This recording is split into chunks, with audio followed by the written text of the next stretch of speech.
and thank you for tuning into Halton News right here on YourTV. It's Monday, October 5th, and I'm Jessica Kading. Taking a look at our COVID-19 numbers here in Halton today, we now have a total of 165 active cases in the region. 51 of those cases are in Burlington, 58 in Oakville, 34 in Milton, and 22 in Halton Hills. Unfortunately, there are 2 additional deaths listed now as well. A COVID-19 outbreak has been declared at the Village of Tansley Woods retirement facility, affecting the entire building. 2 residents have died as a result, and there are 4 staff members who have tested positive. There are 4 other ongoing outbreaks, one at Billings Court Manor, another at Camham Woodlands, Chartwell Waterford is affected, and Creekway Village. There are not currently any COVID-19 patients being treated in any of our Halton hospitals. There have been several reports lately about break-and-enters into Burlington businesses where the ATM was targeted and stolen from. After a month-long investigation, police made an arrest today in relation to those incidents.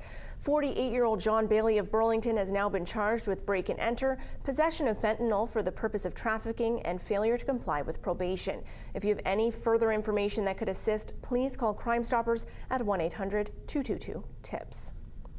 You may recall the first community-driven art installation in Burlington. The Black Lives Matter mural was painted in front of Burlington City Hall in August. This past weekend, the second installation was unveiled in Spencer Smith Park. Nikki Wesley reports.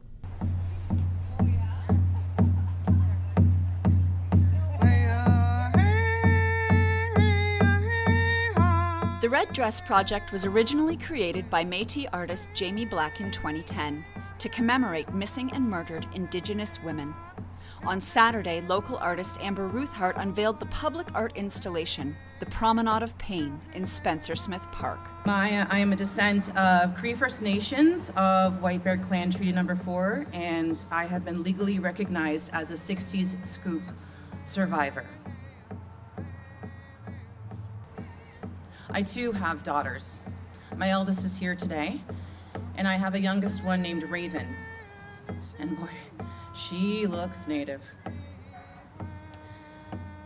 I want safety for my daughters. I want a future that allows them to not deal with systemic racism. Valerie King of the Mississaugas of the Credit has been working to bring these atrocities to light for years. I started a Facebook page called Never to be Forgotten in 2006, and I post women that go missing or murdered. Sometimes it's 1, sometimes it's 2, sometimes it's 3, sometimes it's 5, a day or a week even. But you'll never see it in the media. You'll never see it on TV, and you'll never see it in the newspaper. But for darn sure, if another nation or race of people that happens to, it's going to be in the newspaper, but our women don't. In 2006, King started helping to collect the stories of missing and murdered Indigenous women.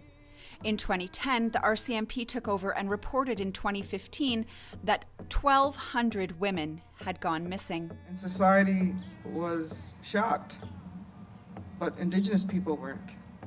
But some more people came on board, some more people stepped up to the plate and start doing things like this. And then the Walks for Justice started, where we start going for walks starting from Nova Scotia all the way across to BC, listening to more stories. Almost like taking the mask off your face that many of you are wearing today and having a voice. As the walk was continuing across Canada, the families came, their first time ever. There's over 4,000 missing and murdered Aboriginal women. King outlined the stories from residential schools that ran from 1883 to 1996, taking 150,000 children away from their families and their culture, including the medical testing that she herself underwent at day school.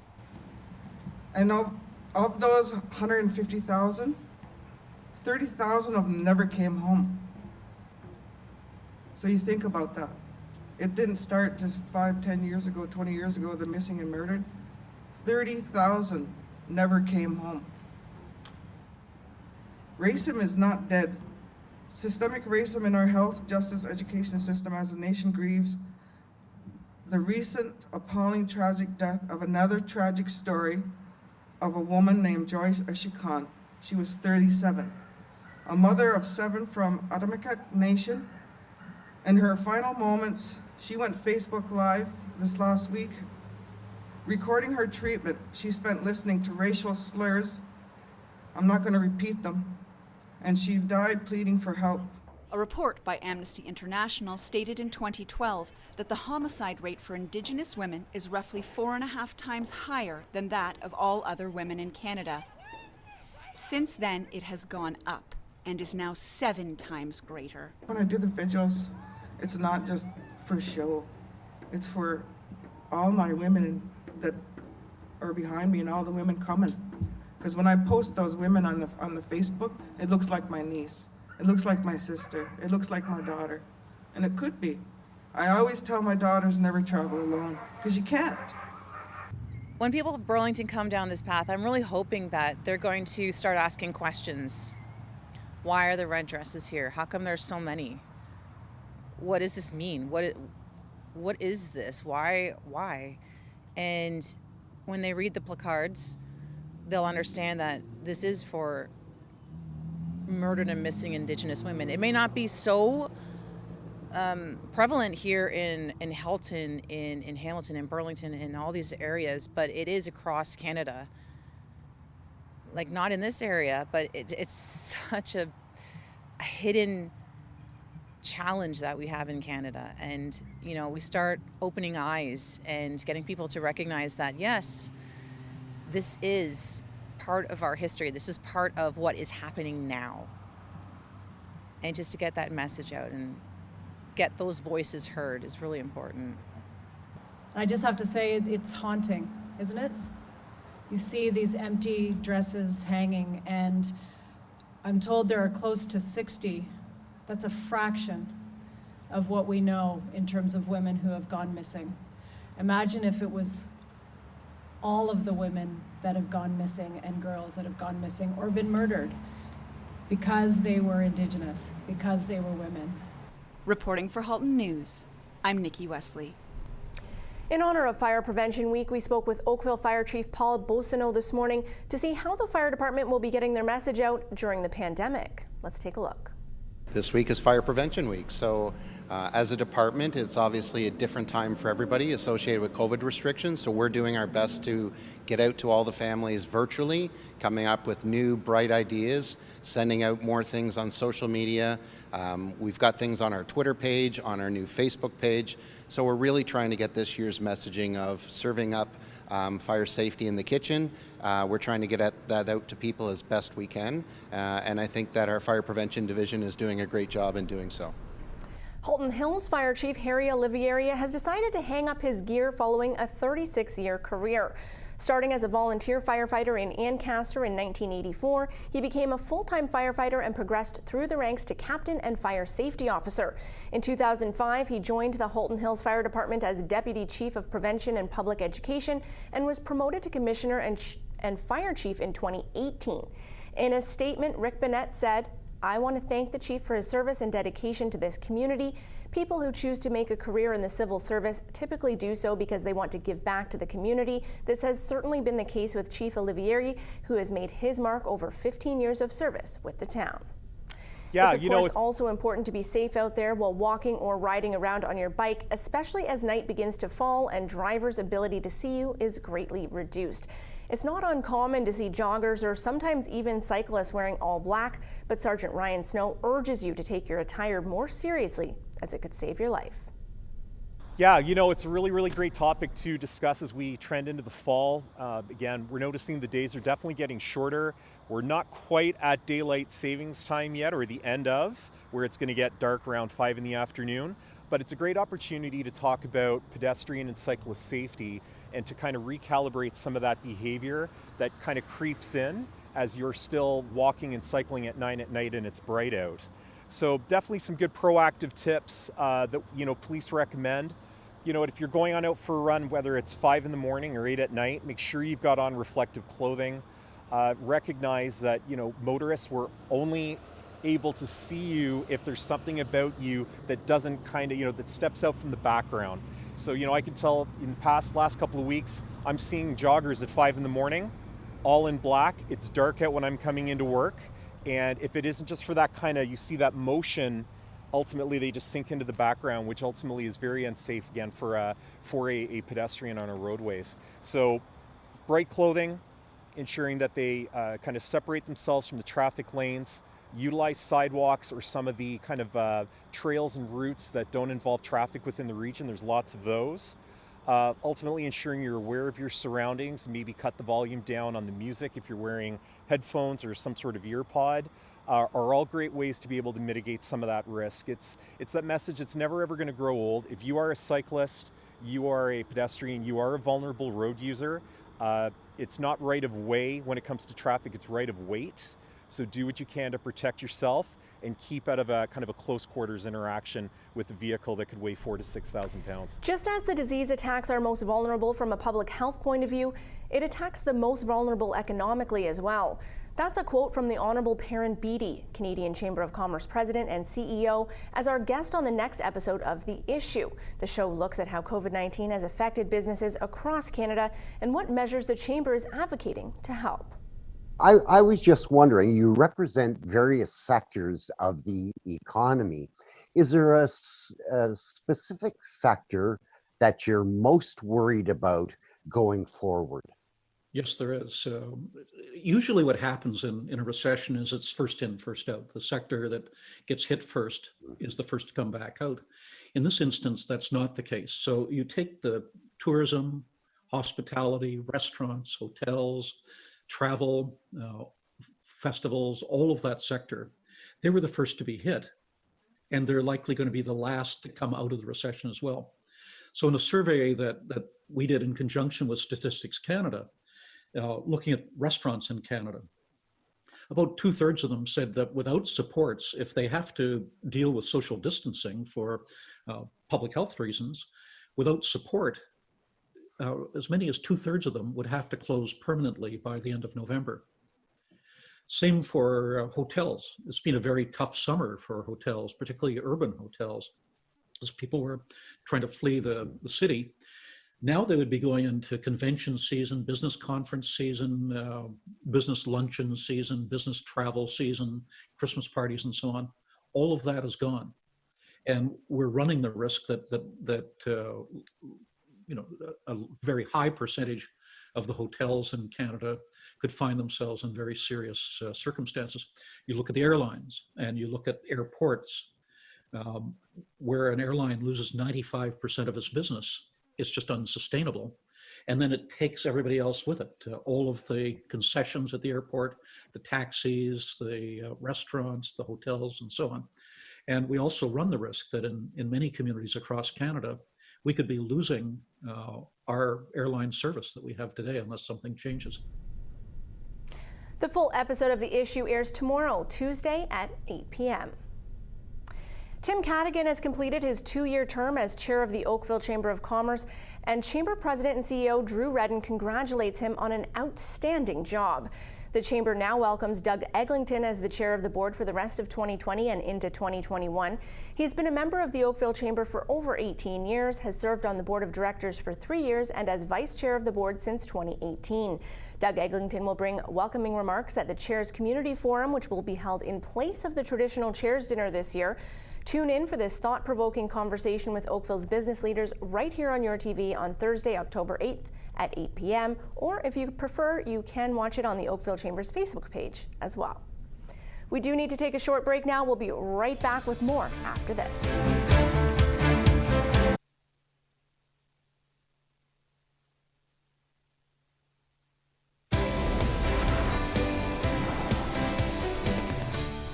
Welcome back to Halton News. As Dr. Bhattacharya, a local psychiatrist, is about to explain, it's normal for short-term survival choices to take precedence over your longer-term goals in a crisis situation. But with COVID-19 here to stay for the time being, he suggests you reconsider working towards those longer-term goals once again. Hi, this is Dr. Ashik Bhattacharya speaking to you from the Empathy Clinic here in Oakville. Today I want to talk about long-range plans. So, when a pandemic's going on, a lot of us have lots of short-term problems that need to be solved immediately. So they can't wait, and they accumulate and they build up to the point where we've got a lot of things going on that need our immediate attention. But what about those long-range plans? So for a lot of us, they're on pause, just like this remote control. So we put our long-range plans on pause so they don't move along. The problem with that is that when the short-range problems are over, then what about those long-range plans? What's happened to them? If we haven't at least kept them running somewhere, which means kind of in the back burner, then when we get back to them, maybe we just can't press pause again, and we have to go right back at the same spot and start all over again. So for many of us, it's really important, especially if you're a busy person and you have lots of goals in your future, it's really helpful to make sure that you don't put them on pause for too long before they get stale. It's important to press play and go ahead and just keep working on your long-range plans, because they'll be there when the short-range stuff is over. Okay, take care, stay safe.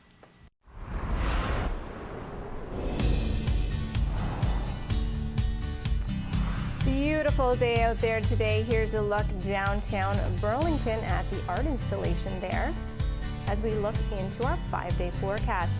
Another beautiful day tomorrow. Mix of sun and cloud expected, reaching a high of 18 degrees and a low of 8. On Wednesday, we're looking at a 60% chance of rain showers starting late morning.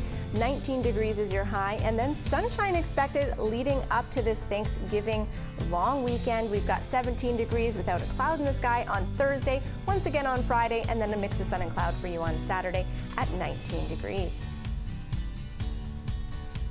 The Burlington Chamber is offering early bird pricing right now on their upcoming Small Business Week virtual conference. The event is meant to offer participants insight and inspiration from prominent thought leaders and experts to help organizations become more resilient and develop the leadership skills necessary to succeed in this current COVID-19 reality. For more information or to register, please visit burlingtonchamber.com.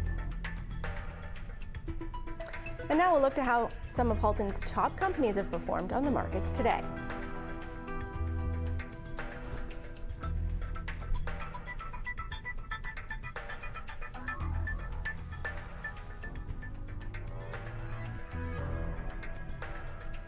Thanksgiving is upon us, and it's a time when many are thankful and also looking at how they can give back. We'll have more on how you can help here in your community after the break.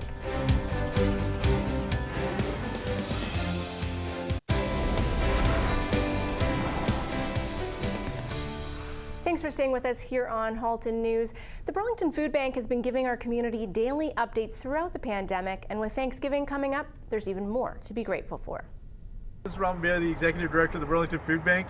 Like we said last week, things are picking up here at the food bank and getting a little bit busier, especially that we're getting closer to Thanksgiving. So we just had our driver come in this morning who went around to a number of the local grocery stores and came back with a whole lot of food. So thank you so much for your continuing to support us through the local grocers, buying food there and then dropping it off for us to be able to distribute it here in Burlington out to the families that need it. We also wanted to thank Feed Ontario for their fantastic donation of 50 turkeys. So we're able to distribute that out to families. They're really large turkeys, so with the government saying that it's going to be smaller gatherings, there'll be some leftovers, and we actually had some families talk about that it's a great meal after the meal. And so it doesn't just help with the Thanksgiving meal, but also continues on. So we're really happy to be able to offer that out to our clients. And finally, we just wanted to say thank you so much to everyone who continues to think of us, support us, and whether you're giving to us financially or through food, we really appreciate it.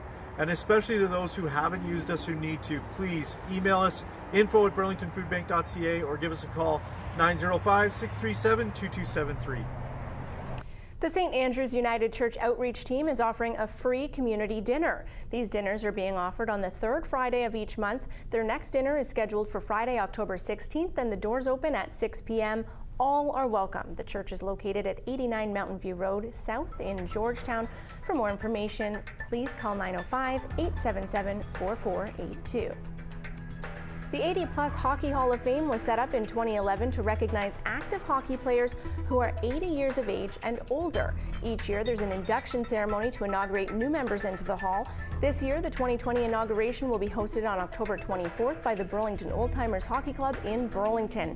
Any Canadian hockey player who is 80 years or older and playing hockey regularly is eligible to be inducted. Anyone interested in becoming a member of the 80-plus Hall of Fame should contact Maurice Mo at mauricem@visotron.ca.